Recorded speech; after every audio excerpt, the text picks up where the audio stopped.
so many dairy products, particularly those from conventionally raised cows, have hormones in them in order for them to be able to increase milk production. Do you want to be eating somebody else's like added hormones like that aren't even real, like they're being pumped with?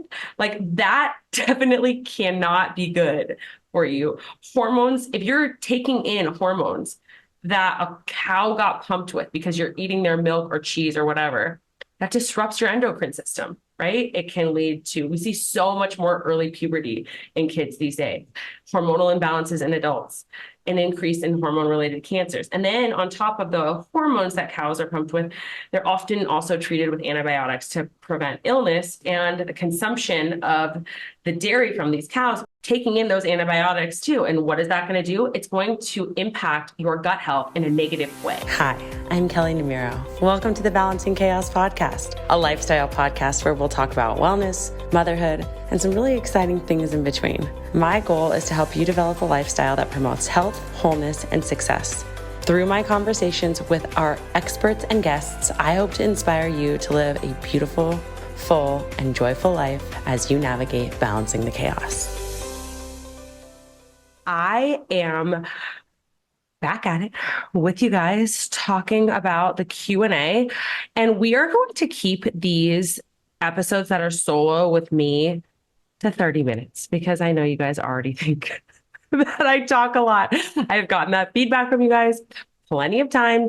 So we are going to jump right into the questions that you guys submitted online. There were some people who wanted to keep their questions anonymous. There were some people who were okay with sharing names. So we're just going to share first names if you're okay with us sharing your name. Otherwise, we're going to keep the question anonymous. So let's jump right in. I'm going to start with the personal-ish questions because those will be quicker for me to answer because there's less explaining to do around things like hormones and health. So the first question is an anonymous one, and it said, who threw your baby shower and why the Dior theme? Well, first of all, I'm very impressed that you figured out that it was a Dior theme. My sister and my mom together threw my baby shower for me. Now, this is the second baby shower that I've had. I did not have one for Enzo. I had like a little lunch with 4 friends to celebrate my pregnancy with Enzo. But my mom and my sister really wanted to throw me a shower for our little baby girl because of the fact that it is finally a girl. It's actually the first girl in our entire family. So my sister also has 2 boys. And it just felt special. And it's nice to have people celebrate that and to be there for me and be supportive of, also how long this road was for me. It felt really special to be able to celebrate that with people who really matter to me. And I will tell you at the beginning of all of it, I was very, very resistant to wanting to have a shower, especially in my first trimester after I had found out that I lost one of the twins. Because if you didn't know, this baby that I am pregnant with now was originally twins all the way up till 10 weeks. So the other twin had a heartbeat. We were very hopeful. We thought we were going to have 2 baby girls. And then one of the twins did not make it. And so after that, I was very hesitant to think about having a baby shower. It was like, what if something goes wrong? What if the worst happens? Like all of these, when you have trauma like that, when I've already had 2 pregnancy losses close to the end of the first trimester, that's trauma for me.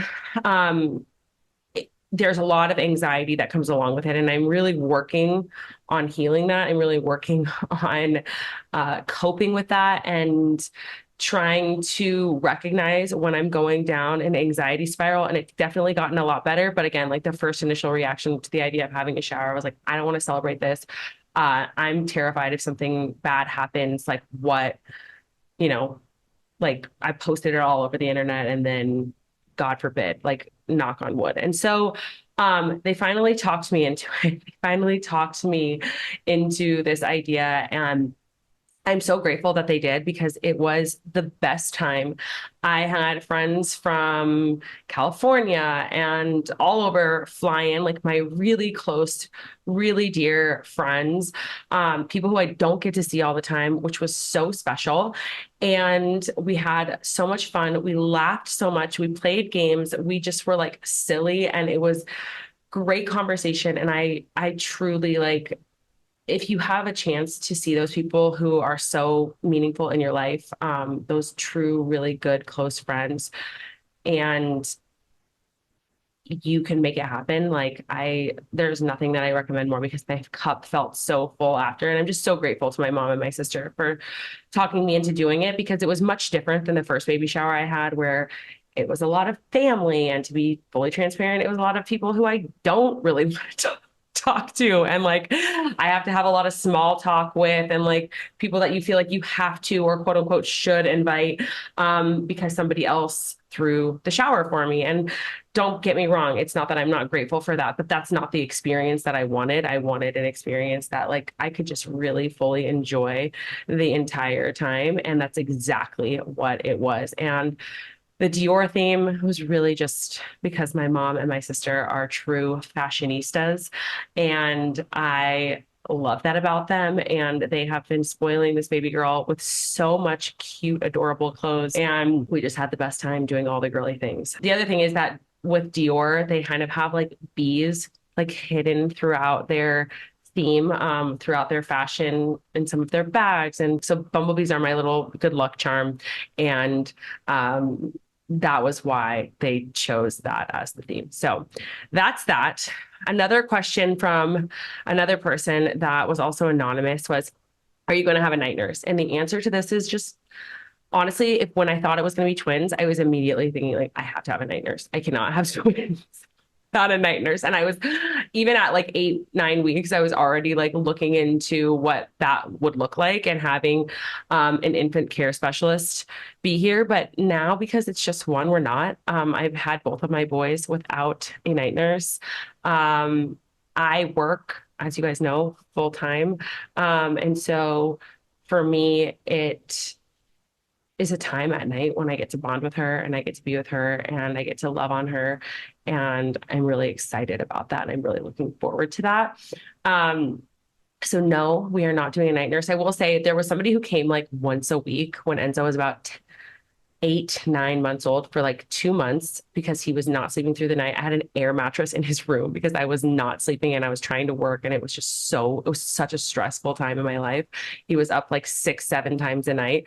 So I would hire somebody to come in on Sundays and help us then until I sleep trained him and until I finally got out of the rut and sleep trained him. I'm hoping that this goes a little bit more smoothly. I feel like I've learned a lot about myself. I've learned a lot about how to be a good, better mom, going through my 2 boys. And so I don't think I'm going to need it, but also never say never, because zero judgment if you want to get a night nurse. Hi, I'm Kelley Namiro, your host, certified holistic hormone coach, and Pilates instructor for the WBK method. You can consider me your guide in helping you curate the very best version of yourself from the inside out. Feeling physically better by optimizing your hormones, to feeling mentally and emotionally better by creating a more deep and grounded connection with yourself. I get questions all the time in my DMs about things like, what supplements should I be taking for my menopause symptoms? Or is it normal that I'm always exhausted? My doctor said that's what happens as I get older. Or maybe I gained 20 pounds in the last couple of years and I have no idea how to lose it. And even I'm chronically bloated and I've tried every elimination diet. Please help. But here's the thing. There are no quick fixes out there. Until you know the root cause of what's going on in your body and you use precision supplementation, a targeted diet, and mindset and lifestyle changes that are specific to your unique circumstances and lab values, you're never going to be able to heal. Throwing just random supplements that make all these promises or a restrictive diet at a weight issue is never going to work because it's not focused on what's going on internally with you. And often we can make the problem worse when we do these things. And that's why I've created the WBK Lab Review Package. In this package, you'll receive lab kits and a custom lab form based on your symptoms and health history. Once you've completed the saliva kit for your adrenals, the stool kit for your gut health, and the blood tests for your hormones and other health markers, we'll sit down together and create a customized plan that will help you balance your hormones in a holistic way so that you can lose weight, have more energy, maintain a balanced mood, and achieve the results that you've been wanting. This year, it is time to get the results that you've been dreaming of because you're targeting your unique system. If you're ready to experience more energy, comfort, confidence in your body, and relief from those nagging symptoms that have been bringing you down, I would love to support you in doing just that. This program includes a one-on-one call between you and me, all of the labs needed to create your customized protocol, and a PDF with your unique plan that you'll be following going forward so that you can take your time in implementing your new diet, supplements, and lifestyle changes. To learn more about this, head to the link in the show notes or go to wellnessbykelley.com to learn more about the WBK Lab Review. So this next question is from J Lamanita 5. She asks, what are your thoughts on soy? So soy is a really complex and controversial topic in nutrition because they have really complex effects on our health, right? And that can vary from individual to individual, depending on your baseline health status. And so while soy can be a really great protein source for some people, soy can also pose health challenges for other people, particularly people dealing with things like gut issues or thyroid problems or estrogen dominance. And it really matters what type of soy you're eating. And so I think knowing if you have underlying health issues is a really important place to start with the topic of soy. Like, are your periods really irregular? Are your periods really heavy and painful? Like, do you have estrogen dominance? I would go and figure out like what your estrogen to progesterone ratio is, because I will tell you most women in my practice, if they're not on the birth control pill, because we can't test it then, have estrogen dominance. And so the thing about like estrogen dominance and soy contains phytoestrogens, and these plant-based compounds mimic the hormone estrogen in the body. And so for people with estrogen dominance, which is a condition where you have high levels of estrogen, like I said, relative to progesterone, soy can exacerbate the symptoms, making the irregular periods, the heavy periods, the painful periods, the acne, the anxiety and irritability, the fibrocystic breasts, all of these things, even endometriosis, if that's something that you have because of estrogen dominance, worse. So if you have estrogen dominance, you want to avoid soy products.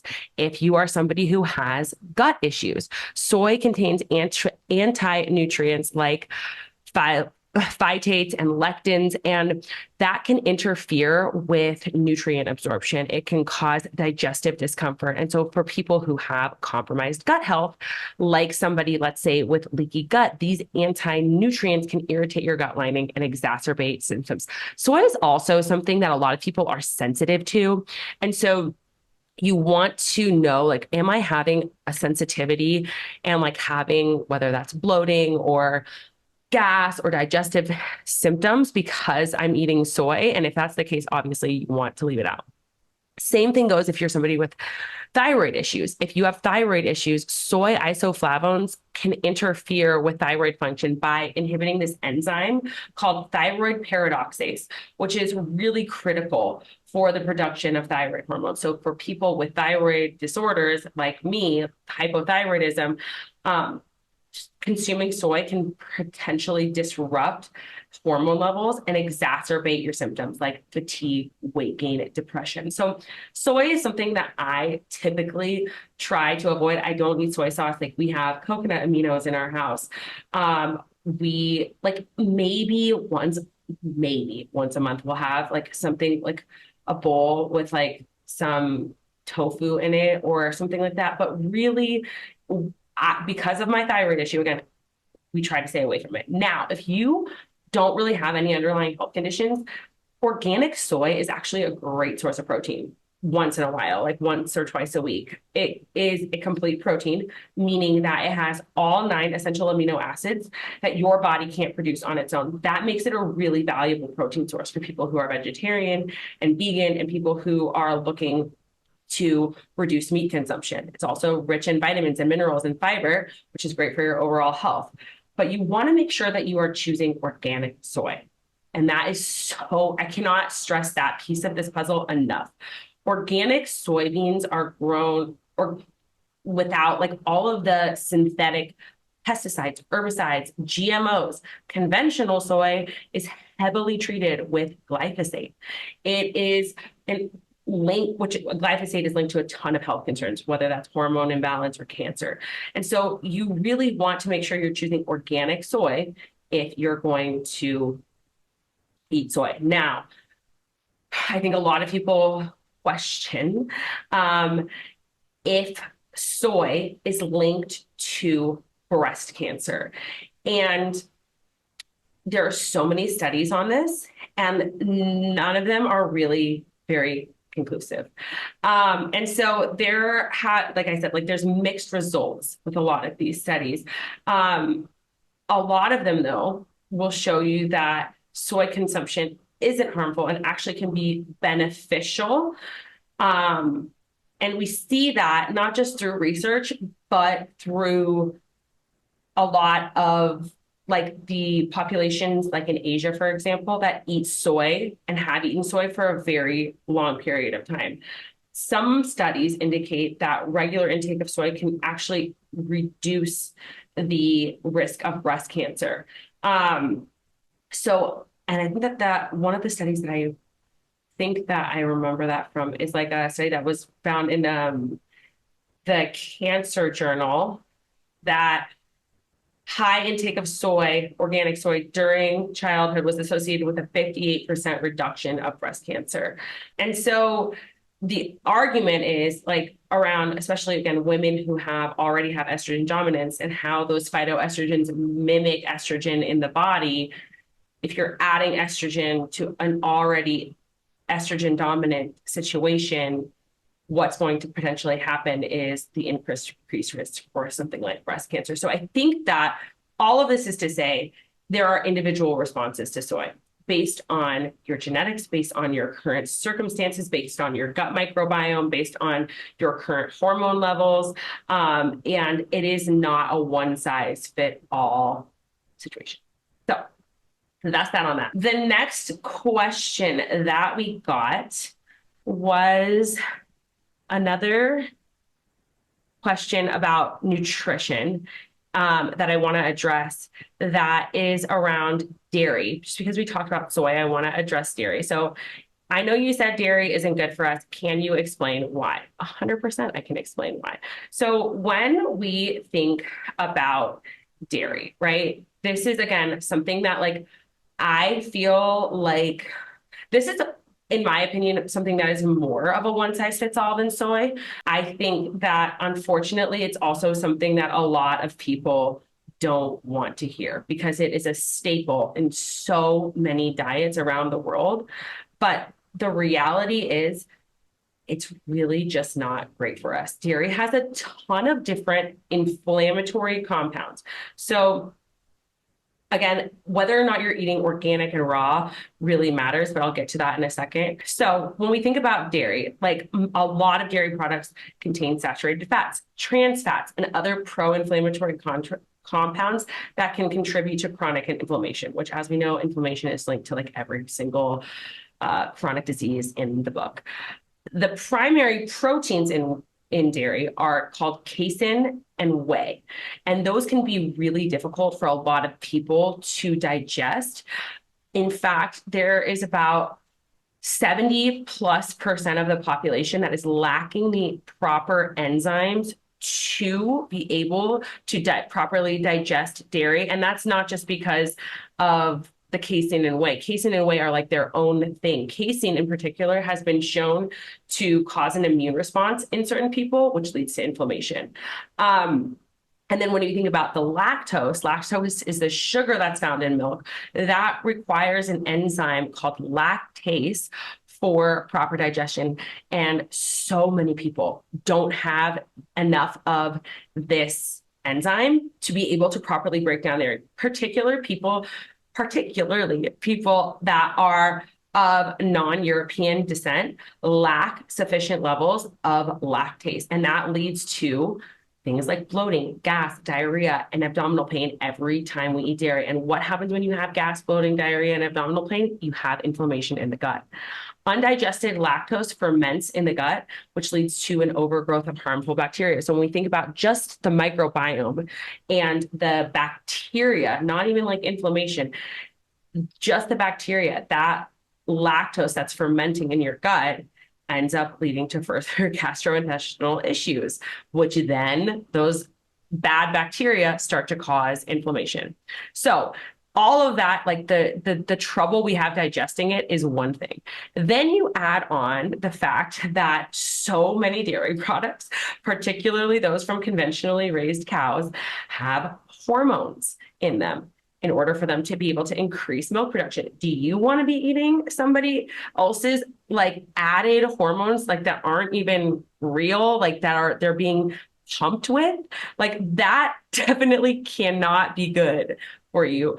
Hormones, if you're taking in hormones that a cow got pumped with because you're eating their milk or cheese or whatever, that disrupts your endocrine system, right? It can lead to, we see so much more early puberty in kids these days, hormonal imbalances in adults, an increase in hormone-related cancers. And then on top of the hormones that cows are pumped with, they're often also treated with antibiotics to prevent illness when they're all stuffed together.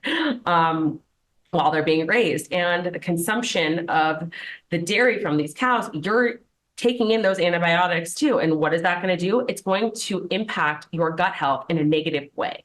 And so I think that just recognizing that, one, you're at an increase, especially if you're eating, again, like dairy in general, like I said, a lot of people can't digest it.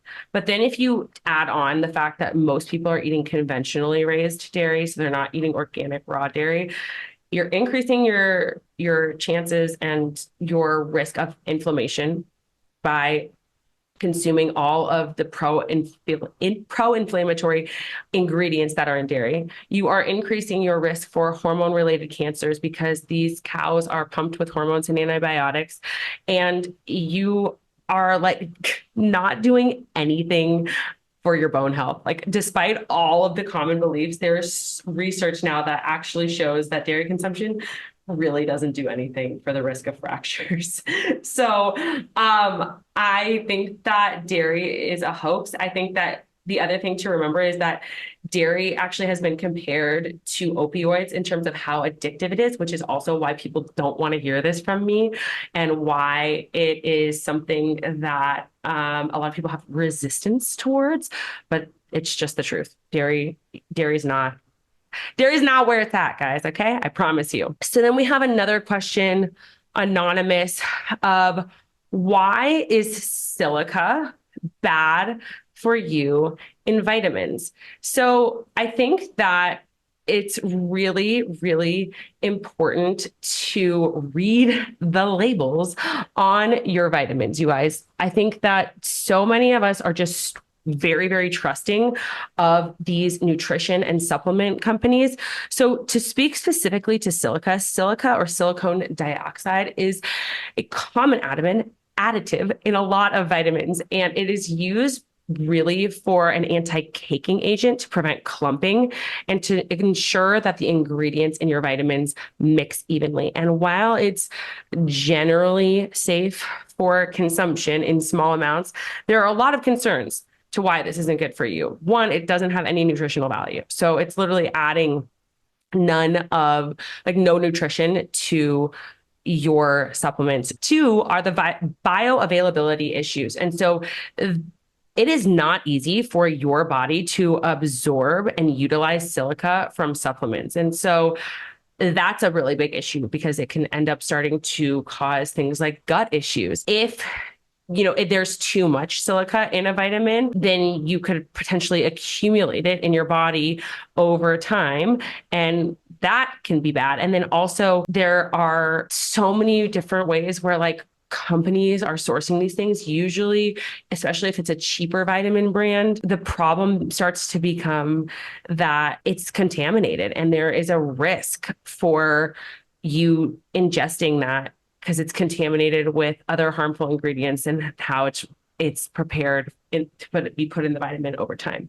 So I think that when we think about like individual levels too, people can have allergic reactions or pre-existing conditions like kidney disease. Definitely want to avoid anything with silica in it. And if you're concerned about it, just find a supplement that doesn't have it. I think that we all need to do a better job of reading the ingredients, not just on our vitamins and supplements, but on our food. Like knowing what you're putting in your body is absolutely critical. And because supplements and vitamins are not regulated by the FDA, I mean, big food is a problem all of its own. We could spend another hour or half hour talking about, but like you want to make sure that like, is this product I'm buying? I'm not just going to trust the person that's selling it to me saying it's organic and natural. Who gives a shit? That doesn't matter because they could be putting whatever they want for the most part on the back of the bottle. And so many supplements out there have additives, fillers, and other substances that are actually potentially doing more harm than the supplement itself is doing in your body. So the first thing you want to look out for is like, does it say on the bottle, does it tell you exactly how much of each ingredient is in there? Or is it a proprietary blend? If it is not, if it's just telling you like, this is a proprietary blend, it's not giving you specific breakdown of ingredients, there could be like literally barely any of the active ingredient that you are looking for in the supplement, and they could be selling you a bunch of snake oil. So please look for a proprietary blend. You also want to look for things like artificial colors and dyes. Those can cause allergic reactions. They've been linked to hyperactivity in kids. They cause inflammation. Look for artificial sweeteners. Those things can cause digestive issues and headaches and have been associated with metabolic issues. Look for hydrogenated oils. Those we've talked so much on this podcast about trans fats being linked to heart disease and inflammation and other chronic conditions. There's so many supplements that have these oils in them. Look for titanium dioxide. This is used as a whitening agent and it can cause inflammation. And it's actually a carcinogen when it's inhaled. Look for magnesium stearate. So this is used usually as like a flow agent and it can affect your nutrient absorption. It causes digestive discomfort in a lot of people. Silicone dioxide, like I said, can be used as a anti-caking agent, and that is generally safe, but it can be an additive with no nutritional value. A lot of companies use carrageenan. This is found as a stabilizer and a thickener in a lot of supplements, and it can lead to digestive issues and inflammation. Sodium benzoate, this can be a preservative that can react with vitamin C, and that's a known carcinogen. GMOs, like there are so many things. So what do you want to look for in a supplement? You want to look for certifications. Check for things like third-party testing. Has this been certified by the USP, NSF, Consumer Lab, which indicates that the product has been independently tested? You want to make sure that you know that somebody else is testing this product outside of the organization. You want to choose reputable brands. I really like Pure Encapsulations and Thorne. Those are my two favorites because they're very reputable. They do their own third-party testing. That's why they're more expensive. Read the labels really carefully. Like I said, pay attention to the ingredients that you don't want and how much of the ingredients that you do want are there. And you really want to make sure that you're looking at your lab work when you are doing this. So like, do not blindly take a supplement. If you, for example, are already optimal in vitamin D and you start taking vitamin D, you can get toxicity from taking too much vitamin D. You have to really, really, really be careful about these things. So we are at our 30-minute mark. Guys, I can't believe that went by so fast. So I tried to do nutrition, supplements. Next time, we're going to dive into the topic of Ozempic, semaglutide. Are they the same thing? can we deal with the problem in a way of dealing with things like looking at binge eating, emotional eating, metabolic issues? So we'll dive into that whole topic. Is there anybody that is right for Ozempic? We'll also talk about perimenopause. So those 10 years leading up to menopause, which for most women is ages 41 to 51. And should I be taking hormone replacement therapy? One of the questions we got was, would I personally take hormone replacement therapy? We'll talk about NAD as a supplement. That was a great question that we got, if we liked NAD as a supplement. Those will be our topics for the next time. So if you do have a question for the podcast, please send it in. I love getting these questions and getting them to answer them in a longer format for you guys. I'm here to answer both personal and hormone nutrition related questions. And I love getting to connect with you guys in this way. I hope you have a wonderful week ahead, and I will see you soon. I really hope that you enjoyed that episode. You can follow me on Instagram at Wellness by Kelley, or head over to our website, wellnessbykelley.com. Sign up now for the Wellness by Kelley 7-day free trial on our app, or head over to our course. And now get 20% off the course or 10% off of the membership with the code Balancing Chaos, all one word, BALANCINGCHAOS. In our course, you'll get access to an emailed lab review plus protocols built out to help you heal with whatever hormonal imbalance you're struggling with. With our membership, you'll receive a library of content with our app with low-impact workouts, blood sugar balancing recipes, and mindfulness meditations, all designed to help you balance your hormones and help you feel like you are living your most beautiful, joyful, and vital life. If you like the show, please leave a rating and review. That is the best way to help the show grow and get to more listeners. We hope you enjoyed, and I will see you next week.